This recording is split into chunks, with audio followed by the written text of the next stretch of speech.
ఒక 4 ఇయర్స్ బాబు అమ్మతో కలిసి దుర్గమ్మ జాతరకి అయితే వెళ్తూ ఉన్నారు వేరే ఊరు. అయితే ట్రైన్లో ప్రయాణం చేస్తుండగా ఆ బాబు గేట్ దగ్గరికి వెళ్తూ ఉన్నాడు. నానా వెళ్ళబాకు పడిపోతావు అని వాళ్ళ అమ్మ చెప్తూ ఉంది. అయినా వినకుండా ఆ గేట్ దగ్గరికి వెళ్ళాడు.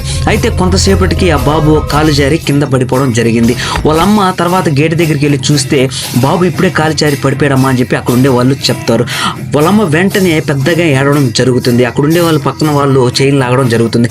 అయితే ఆమె వెంటనే దిగి పట్టాల మీద పరిగెత్తుకుంటూ ఇలా అంటుంది, దుర్గమ్మ నువ్వు నిజంగా ఉంటే నా బిడ్డకి ఏమీ కాకూడదు, జుట్టు కూడా రాలకుండా చూసుకో అమ్మా అని చెప్పి అడుగుతుంది. అయితే కొంచెం దూరం ప్రయాణం చేసిన తర్వాత తెల్లవారింది. తెల్లవారంగానే అక్కడ స్తంభం దగ్గర ఆ బాబు కూర్చొని ఉన్నాడు. ఆ బాబు దగ్గరికి వెళ్ళగానే బాబు ఇలా అన్నాడు, ఎక్కడికి వెళ్ళావమ్మా, రాత్రంతా నాతోనే ఉన్నావు కదా, ఇప్పుడే వెళ్ళి వస్తా అని చెప్పి మళ్ళీ రాలేదు ఏంటమ్మా, ఇంత ఆలస్యం అయింది ఏంటమ్మా అని అడిగాడు.